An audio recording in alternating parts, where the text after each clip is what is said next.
You're listening to The Corbett Report. CorbettReport.com.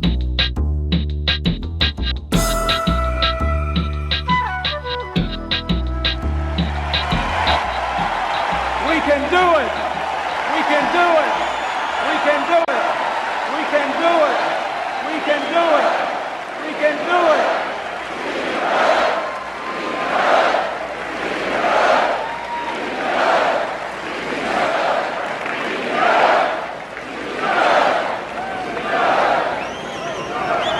I want every person in this hall and every person in this land to reach out and join us in a great new adventure, to chart a bold new future.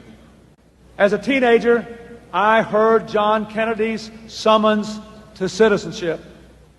And then, as a student at Georgetown, I heard that call clarified by a professor named Carroll Quigley, who said to us that America was the greatest nation in history because our people had always believed in two things: that tomorrow can be better than today, and that every one of us has a personal, moral responsibility to make it so.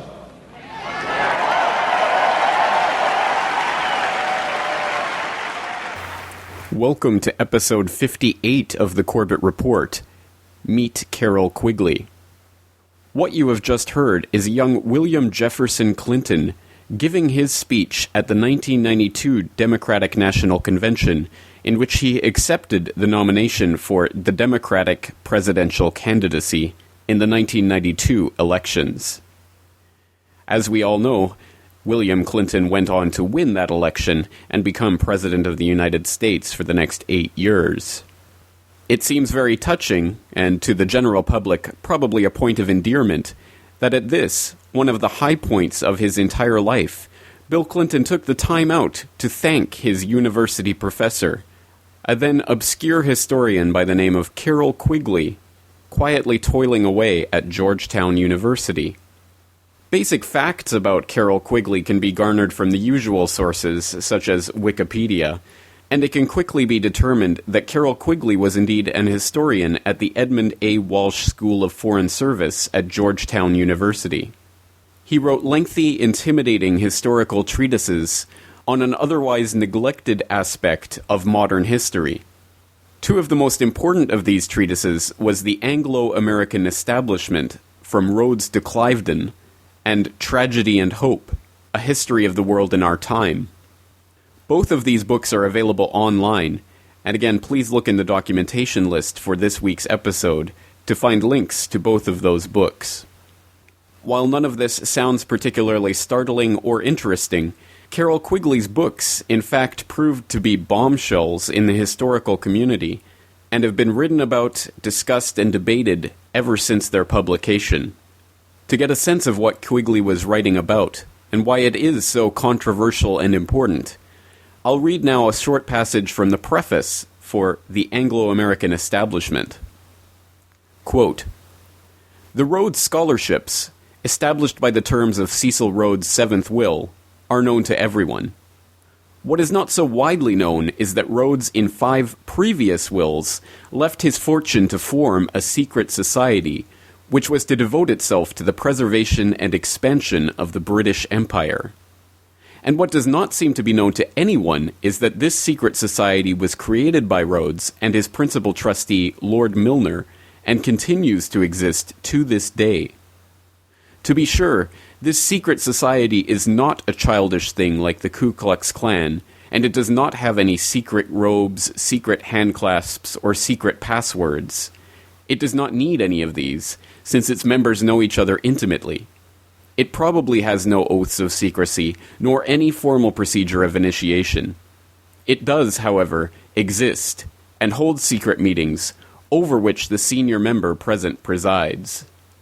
At various times since 1891, these meetings have been presided over by Rhodes, Lord Milner, Lord Selborne, Sir Patrick Duncan, Field Marshal Jan Smuts, Lord Lothian, and Lord Brand. They have been held in all the British dominions, starting in South Africa about 1903, in various places in London, chiefly 175 Piccadilly, at various colleges at Oxford, chiefly All Souls, and at many English country houses such as Tring Park, Blickling Hall, Cliveden, and others. This society has been known at various times as Milner's Kindergarten, as the Round Table Group, as the Rhodes Crowd, as the Times Crowd, as the All Souls Group, and as the Cliveden Set. All of these terms are unsatisfactory for one reason or another, and I have chosen to call it the Milner Group. Those persons who have used the other terms, or heard them used, have not generally been aware that all these various terms referred to the same group. It is not easy for an outsider to write the history of a secret group of this kind, but since no insider is going to do it, an outsider must attempt it. It should be done, for this group is, as I shall show, one of the most important historical facts of the 20th century. Indeed, the group is of such significance that evidence of its existence is not hard to find, if one knows where to look. This evidence I have sought to point out without overly burdening this volume with footnotes and bibliographical references.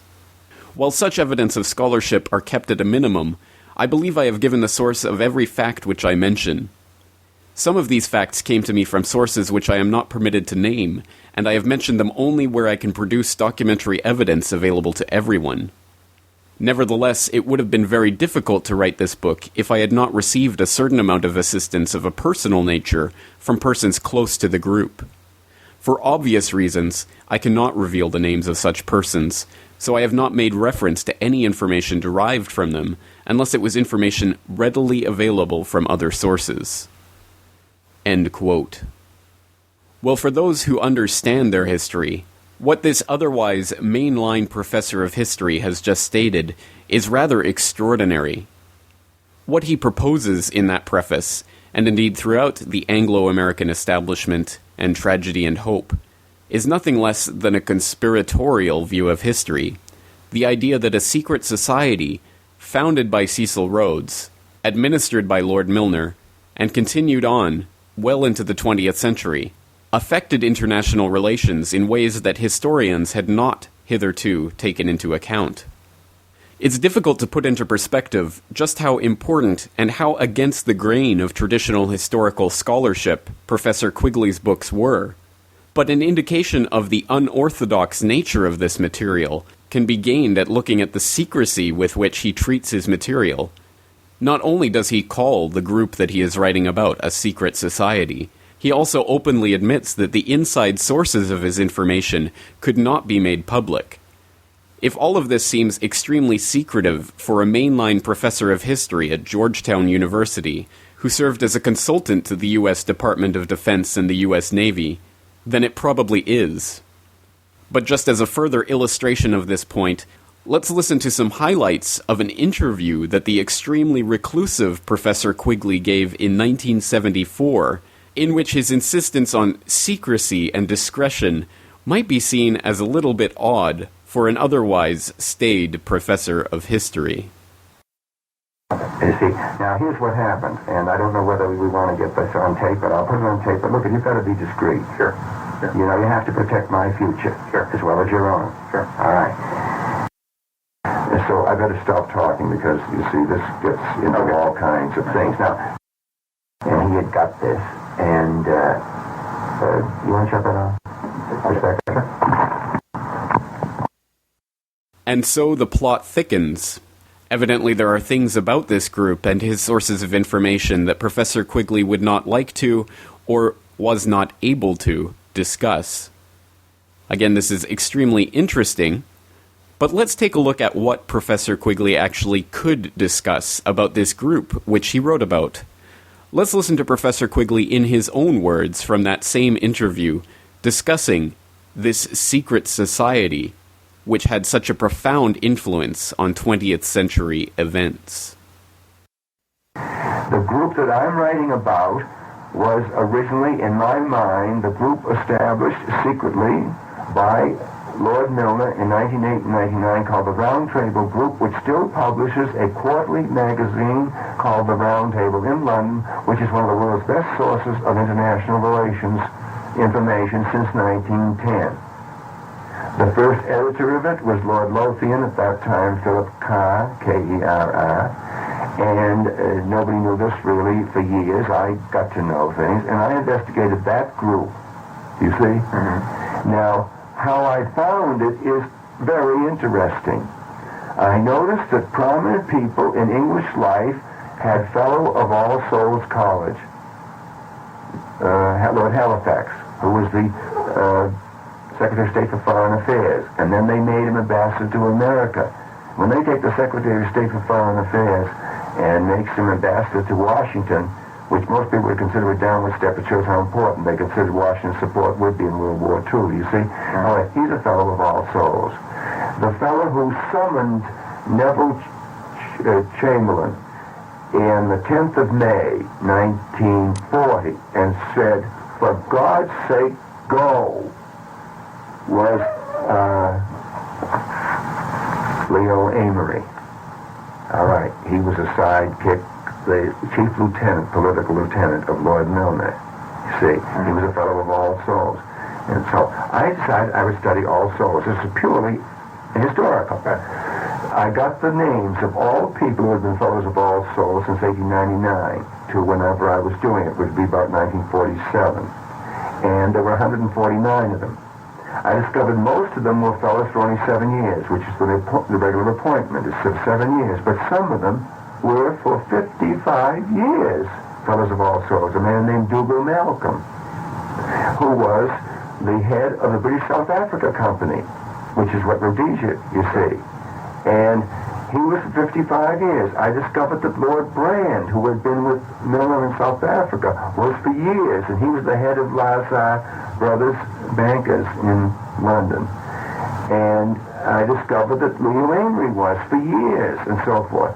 And above all, I discovered a man named Lionel Curtis, who had no right whatever to be a Fellow of All Souls.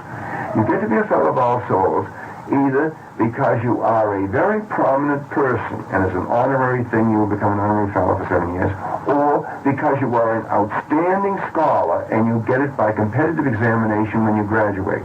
That's how Lord Halifax got it.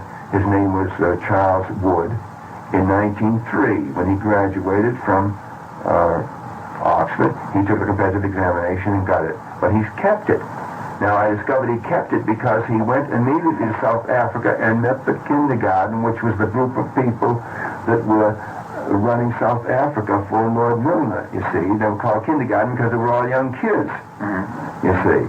Now, these are the ones who remained forever after Fellows of All Souls, or in Lionel Curtis's case, he's the man who said, we've got to change the name from British Empire to Commonwealth of Nations.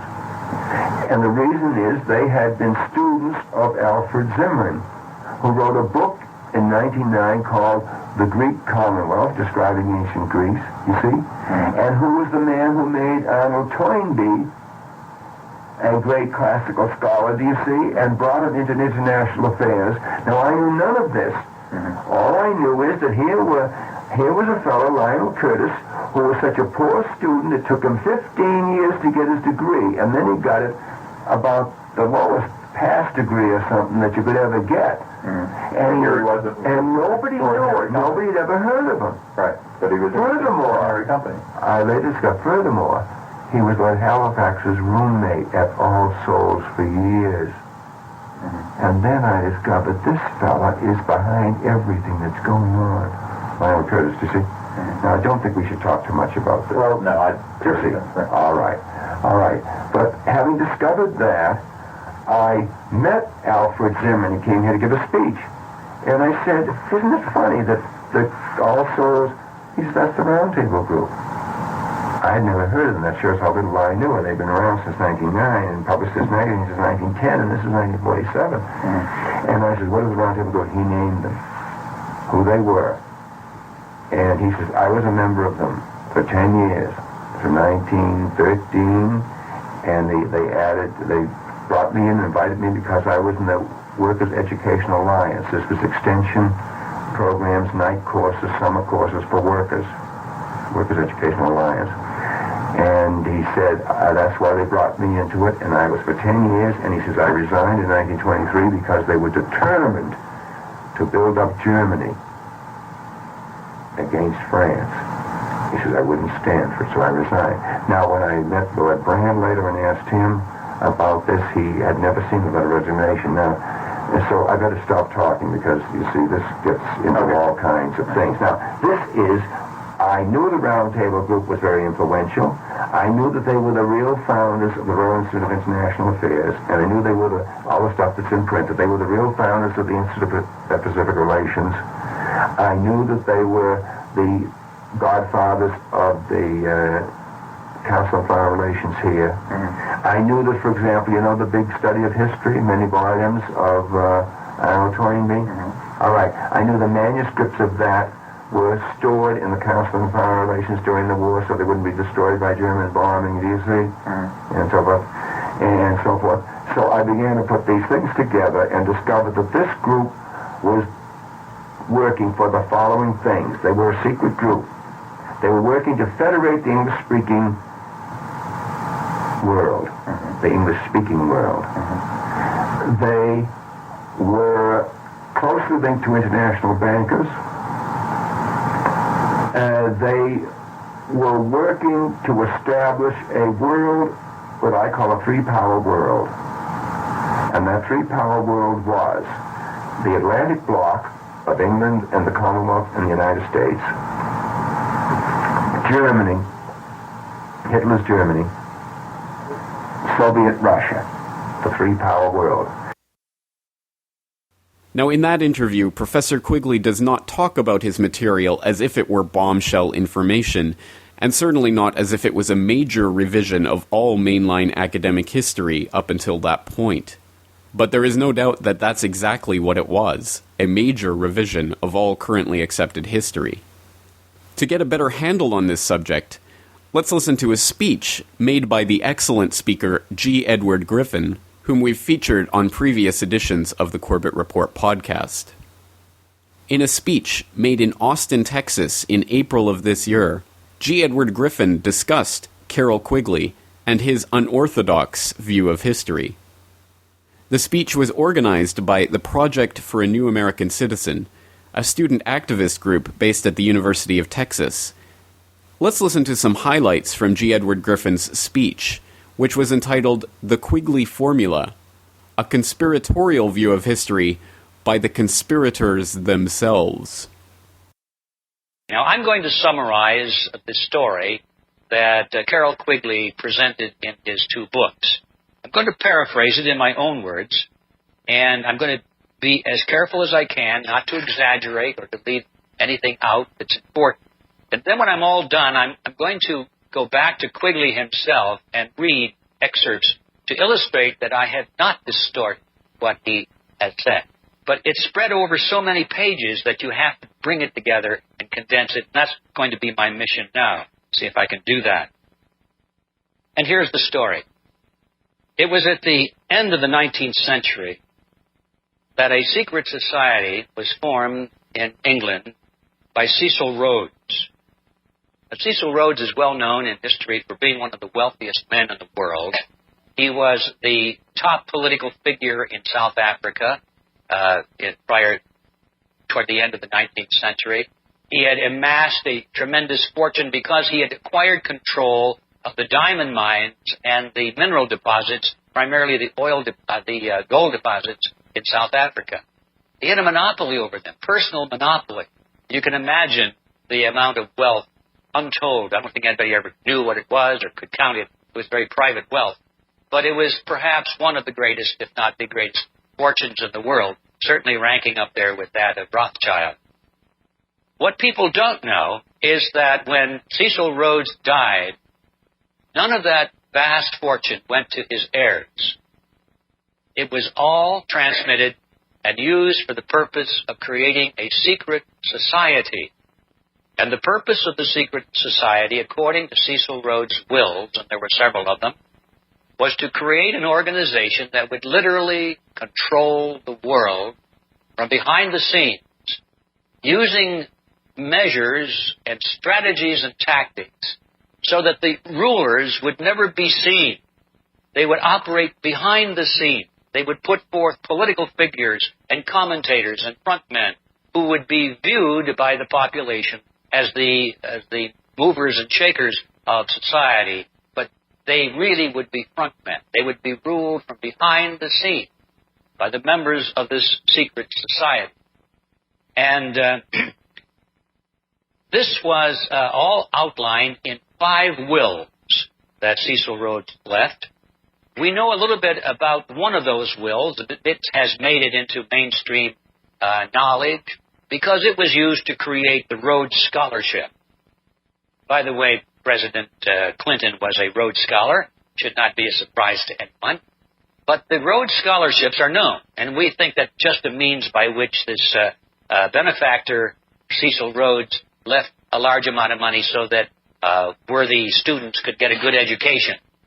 And it turns out that's not it at all. The Rhodes Scholarship was designed to be more or less a recruiting and training arm of the secret society, to look for just those young men, originally young men, now including women, who had the right characteristics, the right mindset, right worldview, who would be recruited into this hierarchy and could be placed into important positions in the secret society. And we know about this because these wills have now been written about. I'll be quoting one of the men shortly. His name is William Stead. He was the executor of Cecil Rhodes' estate, and he wrote a book that revealed a great deal of information about these otherwise secret wills. This organization not only was formed at the turn of the century, or the end of the 19th century, but it still exists today, and in fact has been a major historical force in all world affairs since the end of World War I. Okay? The goal of this group originally was to export the British model, the British culture, the British Empire.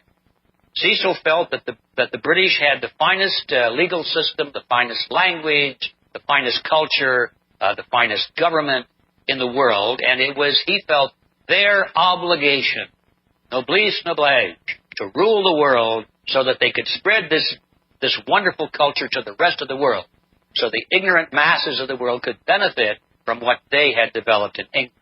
That was his original concept, and he wanted to do it in such a way that there would be very little, if any, resentment on the parts of the populations around the world who were being benefited by this transfusion. And that's one of the reasons for the necessity of keeping everything secret. Now, that evolved very quickly after Cecil Rhodes' death. It became clear that they weren't going to quite accomplish the spread of the British Empire in that fashion. And by the time they took in their American partners from the United States, people like the Rockefellers and so forth, this goal rapidly changed away from spreading the British Empire, the British culture, to creating what they called a new world order, which was a world government ruled from behind the scenes by this secret society, but based on the model of collectivism.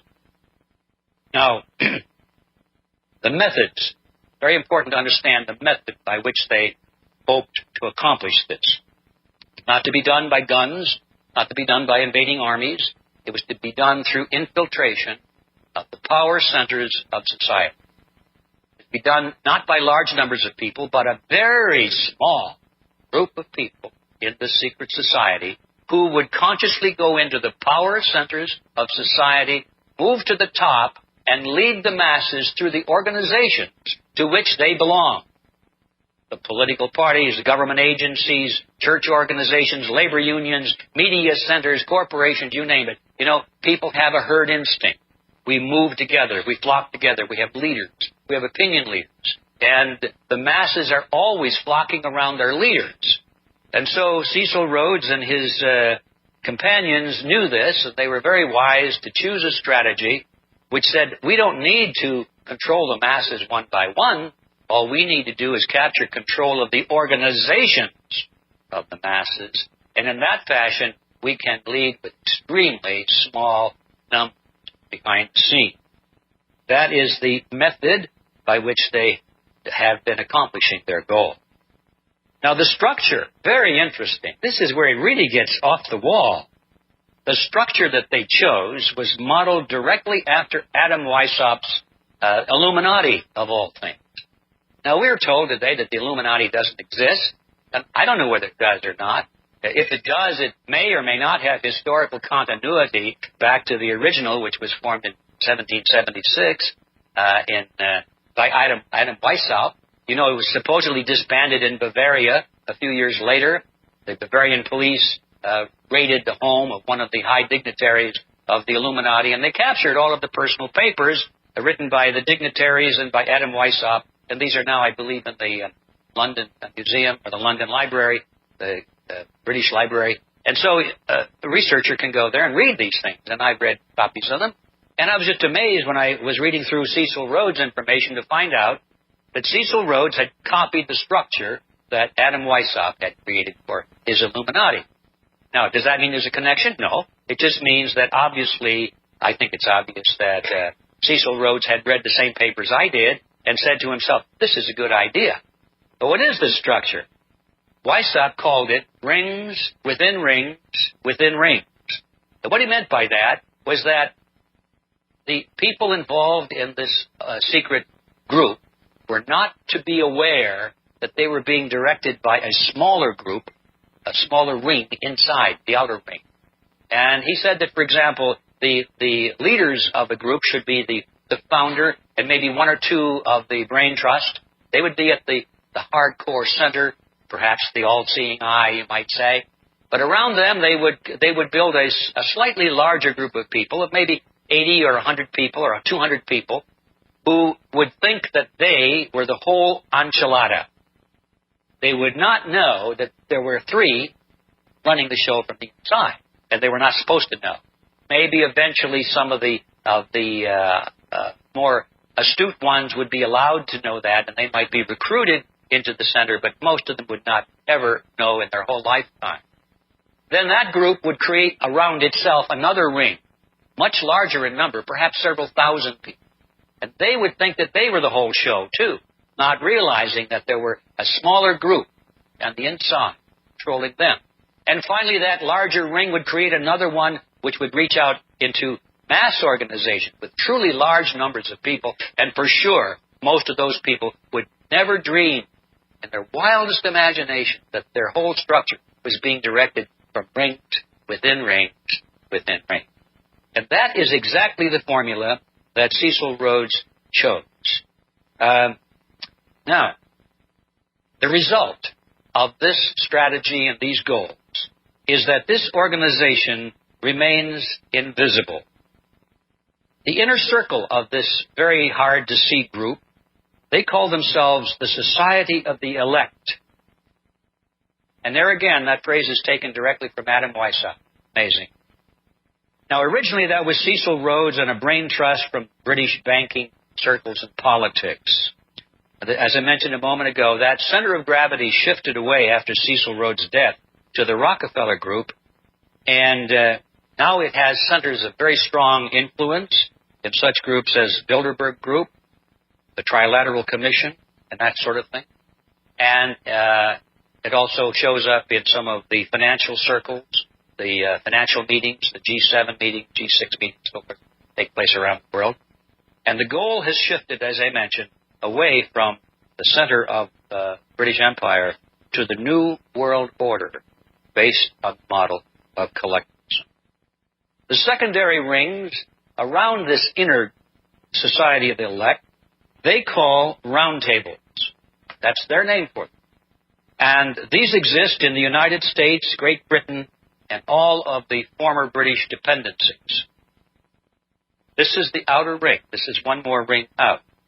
Now, the tertiary rings around the round tables were formed very quickly, and they were called, in Britain and the former the British dependencies, they were called the Royal Institute for International Affairs. Okay? In the United States, they didn't call it that, I guess because they figured Americans didn't care for the word broil. So they didn't use that name. In the United States, they called it the Council on Foreign Relations, or the CFR. And ladies and gentlemen, after 100 years of penetration into the power centers of society in America, the Rhodesians, this network, now is very close to the final achievement of its goal of total domination of government and society, politics, economics, at least in the Western world. Rings within rings within rings? The Council on Foreign Relations as the real rulers of the United States? Well, this just sounds like crazy conspiracy talk. You and your wife are in the globalist CFR, which is the Council on Foreign Relations. I'd like to know if that is true. Well, first of all, I'm not the Council on Foreign Relations. I don't know if I'm an official member. I've spoken there before. It still is an impressive and important institution in this country, as it's been since the early days of David Rockefeller and a number of his predecessors, which really in many respects formulated the foreign policy of this country. Rockefeller's influence also extends to the current administration. He was chairman emeritus of the CFR when Vice President Dick Cheney once served as a director, a relationship that Cheney concealed during his congressional career. It's good to be back at the Council on Foreign Relations. As Pete mentioned, I've been a member for a long time and was actually a director for some period of time. I never mentioned that when I was campaigning for re-election back home in Wyoming. Oh, well, so there may be something to this. Well, let's take an examination of some of the writings of Carroll Quigley. I read now some selected bombshell quotes from Professor Quigley's work, Tragedy and Hope, which again can be found online in its entirety, and which I suggest my listeners check out by going to CorbettReport.com and clicking on the link in the documentation section. The powers of financial capitalism had another far-reaching aim, nothing less than to create a world system of financial control in private hands, able to dominate the political system of each country and the economy of the world as a whole. This system was to be controlled in a feudalist fashion by the central banks of the world, acting in concert by secret agreements arrived at in frequent private meetings and conferences. The apex of the system was to be the Bank for International Settlements in Basel, Switzerland, a private bank owned and controlled by the world's central banks, which were themselves private corporations. Each central bank, in the hands of men like Montague Norman of the Bank of England, Benjamin Strong of the New York Federal Reserve Bank, Charles Rist of the Bank of France, and Hjalmar Schacht of the Reichsbank, sought to dominate its government by its ability to control treasury loans, to manipulate foreign exchanges, to influence the level of economic activity in the country, and to influence cooperative politicians by subsequent economic rewards in the business world. End quote. Continuing, quote, "There does exist, and has existed for a generation, an international Anglophile network which operates, to some extent, in the way the right believes the Communists act. In fact, this network, which we may identify as the Round Table groups, has no aversion to cooperating with the Communists or any other groups, and frequently does so. I know of the operations of the network because I have studied it for 20 years and was permitted for 2 years in the early 1960s to examine its papers and secret records. I have no aversion to it or to most of its aims and have, for much of my life, been close to it and to many of its instruments. I have objected, both in the past and recently, to a few of its policies, notably to its belief that England was an Atlantic rather than a European power, and must be allied or even federated with the United States and must remain isolated from Europe. But in general, my chief difference of opinion is that it wishes to remain unknown, and I believe its role in history is significant enough to be known." End quote. Quote, from 1884 to about 1915, the members of this group worked valiantly to extend the British Empire and to organize it in a federal system. They were constantly harping on the lessons to be learned from the failure of the American Revolution and the success of the Canadian Federation of 1867, and hoped to federate the various parts of the empire as seemed feasible, then confederate the whole of it, with the United Kingdom, into a single organization. They also hoped to bring the United States into this organization to whatever degree was possible. Stead was able to get Rhodes to accept, in principle, a solution which might have made Washington the capital of the whole organization, or allow parts of the empire to become states of the American Union. The varied character of the British imperial possessions, the backwardness of many of the native peoples involved, the independence of many of the white colonists overseas, and the growing international tension which culminated in the First World War made it impossible to carry out the plan for imperial federation, although the 5 colonies in Australia were joined into the Commonwealth of Australia in 1901, and the 4 colonies in South Africa were joined into the Union of South Africa in 1910. End quote.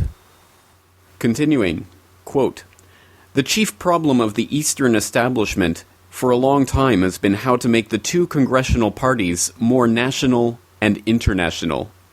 The argument that the 2 parties should represent opposed ideals and policies, one perhaps of the right and the other of the left, is, to the Eastern establishment, a foolish idea acceptable only to doctrinaire and academic thinkers. Instead, they believe that the 2 parties should be almost identical, so that they can hold elections without leading to any profound or extensive shifts in policy. End quote. Again, keep in mind this is not some fringe historian, but a very important and influential professor of history at Georgetown University, who was name-checked by none other than Bill Clinton as his mentor when Bill Clinton accepted the Democratic presidential candidacy.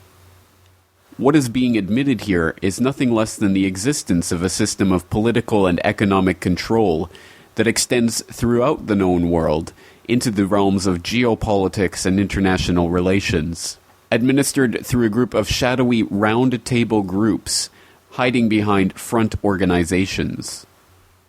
The core of their power comes from their financial control over almost every nation-state in the world, a control that itself derives from the private ownership of the private central banks. As Carroll Quigley repeatedly notes in his writings, their aim and purpose is to effect nothing less than a one-world government, administered from behind the scenes by these financial interests.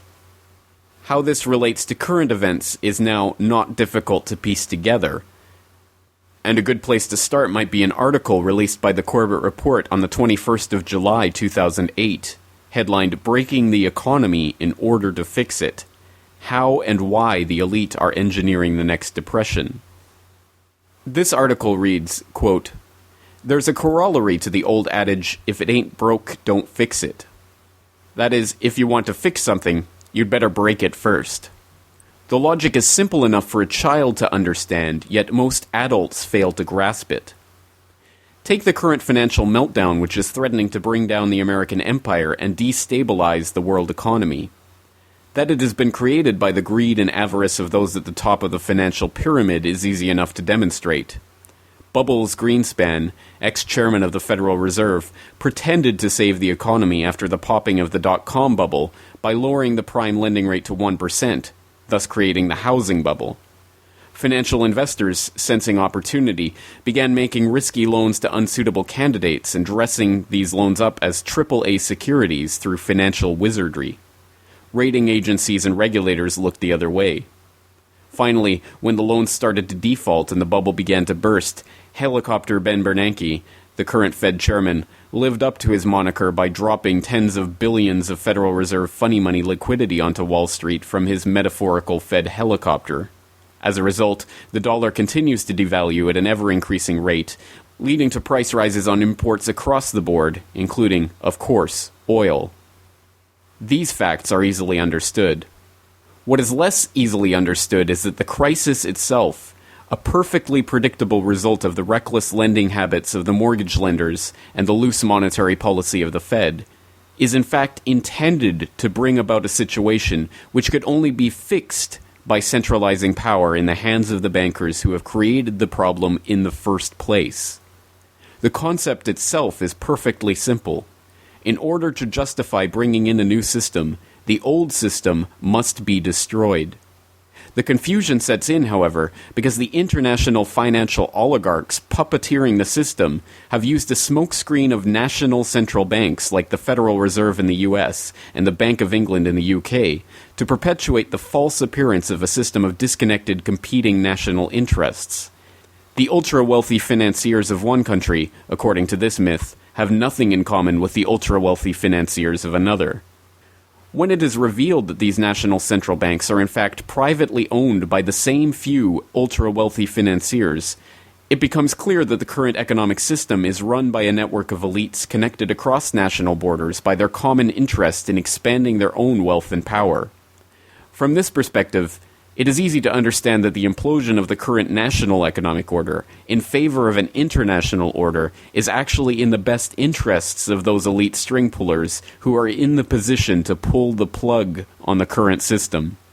It's important to note that this plan is much larger than the Federal Reserve as a national central bank, much older than the subprime mortgage fiasco, and involves much higher level figures than Bubbles and Helicopter Ben, both of whom received their marching orders at elite confabs like Bilderberg, with Greenspan having the dubious distinction of having attended the Bohemian Grove. Although the general public has been programmed to laugh at the very idea of an international elite, let alone an elite that would use their power and influence to expand their own wealth and consolidate their control, their plans are a matter of public record. A clear example of this plan comes from H.G. Wells, writing in the early 1900s. Although today known for his sci-fi works describing in glowing terms the creation of a world state run by technocrats, in his own time Wells was known as a political thinker, even drafting a document that would be adopted by the UN as their Universal Declaration of Human Rights. In his 1931 book, What Are We to Do with Our Lives, later revised under the provocative title The Open Conspiracy, Wells wrote at length about the ways the wealthy elite and technocratic caste were conspiring to engineer a system of global control. Writing of the importance of an international financial system in implementing this self-styled open conspiracy, Wells notes, "The necessary maintenance of a money system by a central world authority upon a basis that will make money keep faith with the worker who earns it, and represent from first to last for him the value in staple commodities he was given to understand it was to have, and if we conceive credit adequately controlled in the general interest by a socialized world banking organization, we shall have defined the entire realm from which individual property and unrestricted individual enterprise have been excluded." In this passage, Wells brazenly asserts that all the elite are asking for is control over the world money supply and iron fist control over the international issuance of credit. Other than that, people would be free to act as they please in the coming world state. Perhaps he was relying on his readers' ignorance of Mayer Amschel Rothschild's famous dictum, "Give me control over a nation's currency, and I care not who makes its laws." The utter contempt for the democratic process which Rothschild displayed in that quote is also evident in a famous quotation from James Paul Warburg, an American banker and presidential advisor. Speaking to the United States Senate Committee on Foreign Relations in 1950, he threatened, "We shall have world government, whether or not we like it. The question is only whether world government will be achieved by consent or by conquest." Nor are such brazenly tyrannical musings by financial oligarchs limited to the distant past. As recently as 1991, David Rockefeller, former head of Chase Manhattan Bank and third-generation member of the infamous Rockefeller dynasty, uttered the following chilling words at the 1991 Bilderberg gathering in Baden, Germany. "The world is now more sophisticated and prepared to march towards a world government. The supranational sovereignty of an intellectual elite and world bankers is surely preferable to the national autodetermination practiced in past centuries." Warning, warning, awooga, awooga, spurious quotation alert. Yes, this is James Corbett of 2021 with a correction for James Corbett of 2008 from James Corbett of 2011, namely my episode 174 on Patriot mythology, where I talk about the fact that that quotation, along with numerous others, are in fact spurious and not to be relayed. There is no good reason for believing that David Rockefeller actually said those particular words, so I no longer hold to that quotation. I no longer think that that's an accurate quotation.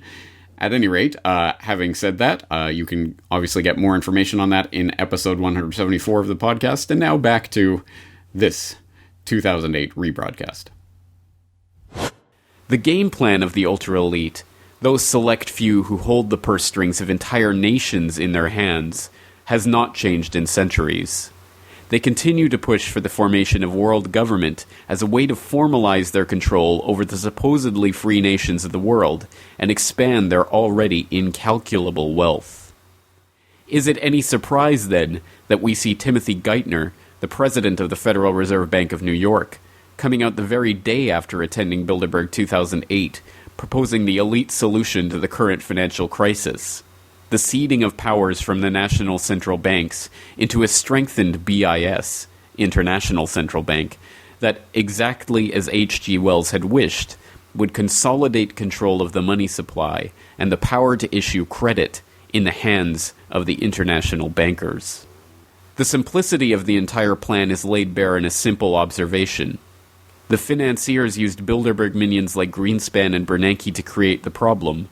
Now they send Bilderberg emissaries like Geithner to propose their solution of increased control. They broke the economy, and unless we expose this operation for the transparent scam that it is, they're going to fix it. A child would understand. End quote. For those who doubt the relevance of this to what Professor Quigley was writing about, you might note that he figures the Warburg family as one of the prominent banking families, and definitely part of the Round Table groups and their operations in the United States. So it's clear from Quigley's writings that the bankers did indeed want to set up the one world government, in which their policies were dictates to be followed by the individual governments that comprised the regional states of the world government. And of course, all of that power rests on economic control, a control which they are beginning to wield and beginning to wield openly, as the U.S. economy collapses in this pre-engineered depression. Now, once again, they can't help but tip their hand as the depression starts to take hold, and as they have to make their move to gain control, which is why we saw in the original 3-page draft of the bailout bill that infamous wording in Section 8, which would have effectively made Henry Paulson a dictator openly. Or the article from last week's Real News section from Infowars.net on September 26, 2008, former Kissinger policy planner, CFR member, calls for new global monetary authority. We are only now beginning to discover what Professor Quigley was writing about in the mid-20th century and what Bill Clinton was learning about when he was going to university. Yes, as G. Edward Griffin pointed out in that speech in Austin, Bill Clinton, the Rhodes Scholar, was merely tipping his hat to those in the know when he name-checked Carroll Quigley at his presidential candidacy acceptance speech. The layers of the plot are deep, and Professor Quigley mined many of them for us many years ago. Once again, we live in an incredible age when all of this information is at our fingertips and available right now on the internet. Don't let the opportunity slip through your hands. Please, by all means, go and read Tragedy and Hope. Go and read the Anglo-American establishment and learn about the conspiratorial history of the United States and indeed the world, as told by the conspirators themselves. Of course, Carroll Quigley did not believe himself to be one of the conspirators, and he likely was not, as evidenced by the fact that Professor Quigley was utterly perplexed that Macmillan, his publisher, decided not to print a second edition of Tragedy and Hope, despite the successful first print selling out rather quickly. Also, despite it being in his contract that if a second edition was not to be printed, that the plates from the original edition would be returned to him, the plates of that edition were in fact destroyed. Was Professor Quigley really perplexed by this, considering he himself realized that giving this information out was not something that the secret society he was attempting to expose wanted? When pressed on these types of issues, what kind of responses did he give? Well, something like this one. This conspiracy theory of history is appealing because it's so simple. It explains everything that is unexplainable. It's going wrong. And if you raise one point that doesn't fit, they say, see how clever the conspiracy is. Yes. Now, that they've I want to show you well. something. This is what they start. They start by showing you a $1 bill. Mm-hmm. And they say, why is there a pyramid with an eye over it? Do you see? Mm-hmm. This is the symbol of the secret society. Now, if you ask people, the secret society, according to them, there's only one, you see. That's right. Now, the secret society that's gone through generations, through centuries. Yes. Now, if you ask the United States government why it is there, they have great difficulty explaining, and they mostly come up with it's the Masons Masonic symbol. But then you say, why should the Masonic symbol be on the American dollar bill? And they have no explanation. So there is something. If you look at this monument in Alexandria to Washington, it is the pyramid. You see, now there's the eye over it is the light. You see. So I could go further into this, but won't have to, because this symbol is at least 6,000 years old. And I can give you the history of 4000 BC. It has nothing to do with the Masons. Now, maybe the Masons adopted it, you see. But it has nothing. But I will not go into that. That's a totally different story. Once again, there are many layers to this story, and this is just one of them. I suggest you go out there and do the research for yourself. Arm yourself with the knowledge that has been provided to you.